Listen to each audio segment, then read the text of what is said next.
On with it. Here is episode 13, Syzygy. I hope I said that right. Written by Chris Carter, directed by Rob Bowman. That guy looks like Ryan. Wait a minute. That is Ryan Reynolds. He's a high school student named Boom in this. And Boom is dead now.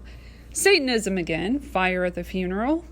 Mulder apologizes for Scully's rigid behavior. She's usually rigid in a wonderful way, he says. Just friends, though. These bitches are witches.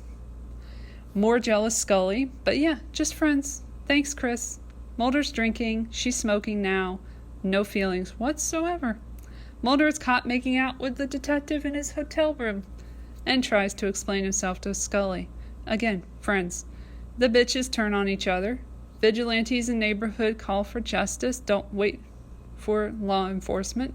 Just do your thing. Mulder likens the girls to planets in the voiceover, which is where the title comes from. We end with Mulder annoying Scully, who's driving. Good episode, if a bit predictable. Then we have episode 14, Grotesque, written by Howard Gordon, directed by Kim Manners. Possession. Killer says a demon committed his murders. Kurtwood Smith is in this episode as Bill Patterson, who tracks killers, a hero of the FBI. So many big guest stars this season. That's how you know how big this show was. Like, it's really coming into its stride. If you want to catch a monster, you got to become one yourself. I wrote that down. Gargoyles. The killer keeps drawing them. This is kind of weird, but I like the shots of doors in this ep. And the camera work is just as great as ever. The blue tint in some scenes helps build up a spooky atmosphere. And apparently the Academy agreed with me. This ep won Best Cinematography for John S. Bartley. Mark Snow's score shines yet again, I wrote. Mulder gets too into the case, according to Scully, and believes in the gargoyles. He naturally becomes possessed, but he ends up solving the case and saving the day. This is a very tense episode with some haunting imagery, a work of art. Won't make top 5, but still pretty fucking good. Ep 15, Piper Maru, written by Frank Spotnitz and Chris Carter. Directed by Rob Bowman. Scully's upset her sister's murderer is still free and expresses herself to Skinner. Skinner gets threatened by some shady members of the intelligence community. World War II is the main topic of the episode, with more anti-war themes. The case brings Mulder to Hong Kong, where he questions someone involved in the killing of sailors. Oh great, Krychek is back. Mulder is as happy about it as I am. He handcuffs Mulder and gets away.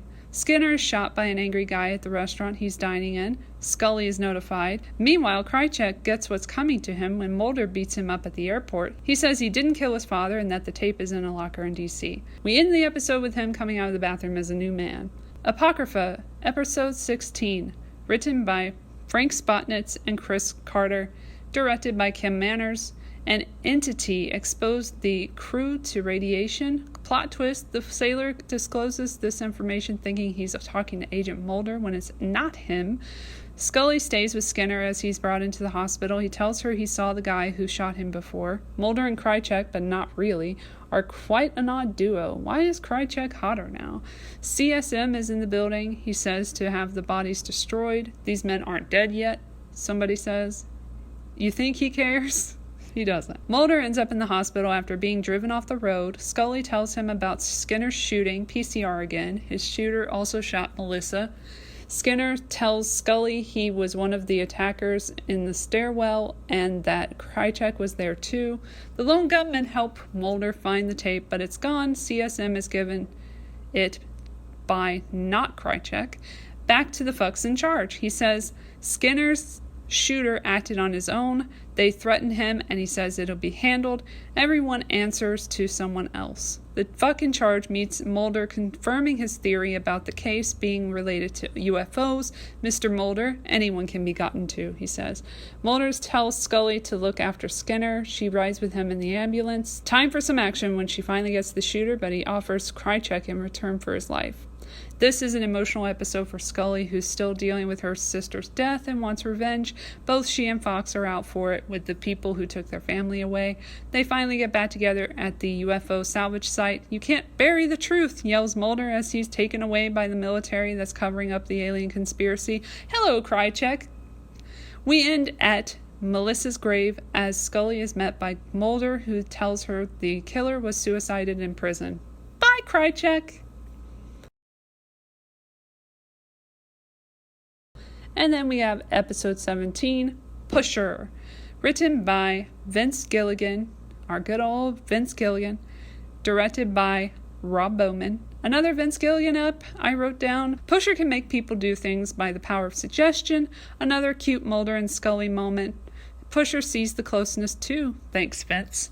He calls him G-Man on the phone and he calls her G-Woman. Suicides were actually forced by the Pusher Robert Modell, an interesting idea brilliantly executed in this standout episode.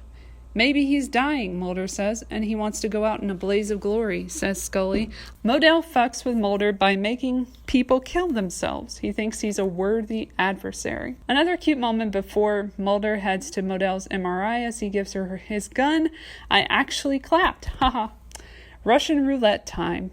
Tense scene with Mulder being pit against Scully. She pleads with him to fight him. He tells her to run. He shoots Modell instead. Yet another beautiful moment with our agents when they look at Modell, who will never regain consciousness. And that's the episode, one of the best and one that flowed really well.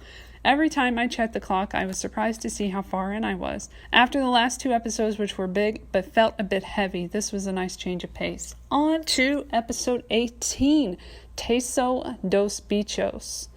Written by John Shiban, directed by Kim Manners. This one is not my favorite. Mysterious deaths that stump Mulder and Scully. Rats. Lots of rats in this episode. Another vengeful spirit.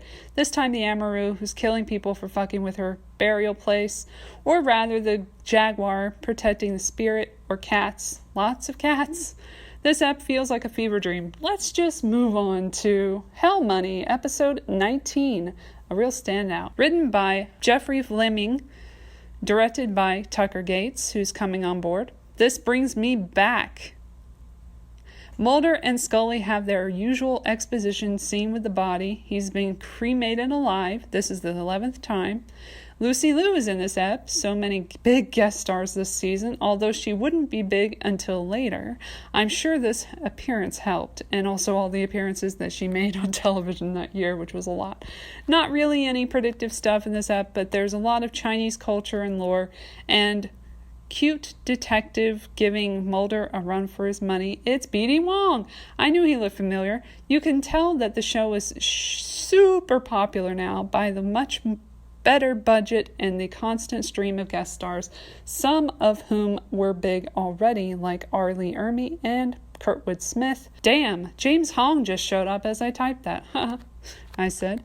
A good episode that was elevated by the guest performances of B.D. Wong and James Hong, but will not make my top 5. Let's move on to Jose Chung's From Outer Space, episode 20, one of the best ones for me personally.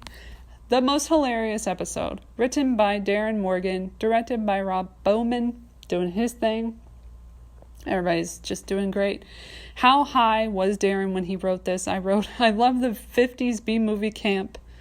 His style of writing definitely stands out and won him an Emmy this season for episode 4, by the way, and in the most delightful way. MK Ultra is mentioned by the author in his conversation with Scully. Hypnosis. The story is narrated by Scully, but imagined by the prolific author she's consulting with for a novel on alien abduction. It's an interesting and different way to tell the story, and also has a lot of fun, humorous moments. Love the bleeping within the story. Also love how we can show horrific, nightmare-inducing imagery, but we can't say bad words. Come on, Fox. This is not happening. That scene had me dying. I was dying. Men in Black. Was this inspired by the comic book? I wonder. I could listen to Mulder read a script about aliens forever. Funniest fucking shit. He didn't even seem human. This is the funniest ep I've seen so far. The alien autopsy too, and the characters from previous episodes, amazing. There is a good message here about the discrediting of alien abductees' accounts by the government who conducts their own fake alien abductions. All in all, this was a really good episode that couldn't have been so effective had we not had so many episodes build up to it, and yet it isn't a game changer. Just a fun Easter egg-filled treat. Hashtag Illuminati. Episode 21, Avatar. Another character one. Story by David Duchovny and Howard Gordon. Teleplay by Howard Gordon. Directed by James Charleston. Skinner's getting a divorce. A Skinner episode? Thank you, David and Howard. Whoa. And she's dead. Also, she's an escort. The government used their services. DC Madam vibes. Another ahead of its time episode topic. Things that were common knowledge but not widely talked about are on this show. This is a good character episode preparing us for the future. We get to know Walter Skinner more intimately, which will make for good drama in season 4. Quagmire, episode 22, written by Kim Newton, directed by Kim Manners. Frogs again, environmentalist. The dog is back. His name is Queequeg, and he's dead now. But it helped Mulder and Scully get closer, talking about Moby Dick, an episode about the force of nature being no match for humans and ultimately eating them alive. Solid! On to Wetwired, episode 23. One of my favorites, written by Matt Beck, Rob Bowman directed it. Cable news leading people to delusions that cause them to commit crimes against people they think are other people. Debate on violence in media causing real-world violence. An interesting idea. Mulder is meeting with guys in secret for information that may or may not be a setup, and Scully is affected by the signal in the transmission from the tapes she watches.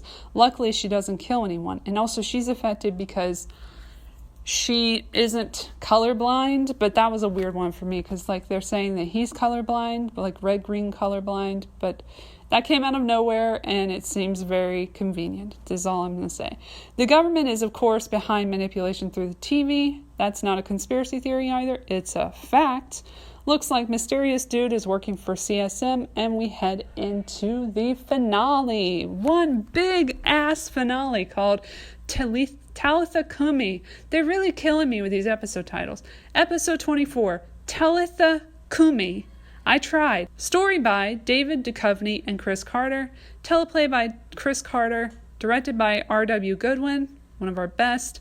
CSM and Mulder backstory. He had an intimate relationship with Fox's mother. Mysterious Dude was there during the meeting and tells Fox about it. His mother is in the hospital. As for the X-File, it's about a guy healing people who were shot.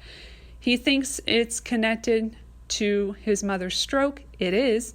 CSM talks to Mr. Smith, Jeremiah Smith, and we get another great scene.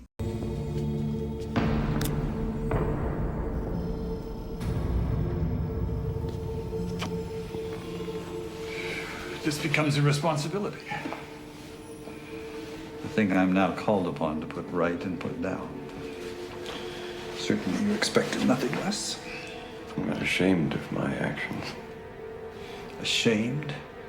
You're not allowed the luxury of human weakness and penitence. You're not allowed to put your indulgences ahead of the greater purpose. I no longer believe in the greater purpose. Then your fate is just. My justice is not for you to mete out. You may have reason. You have no right. You have no means either. You presume to dictate duty to me? Have you any idea what the cost of your actions is? What their effect might be? Who are you to give them hope? What do you give them? We give them happiness. And they give us authority. The authority to take away their freedom under the guise of democracy.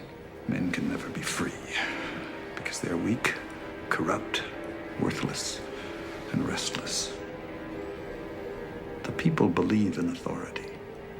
They've grown tired of waiting for miracle and mystery. Science is their religion. The overall theme is starting to come together. Look who's back!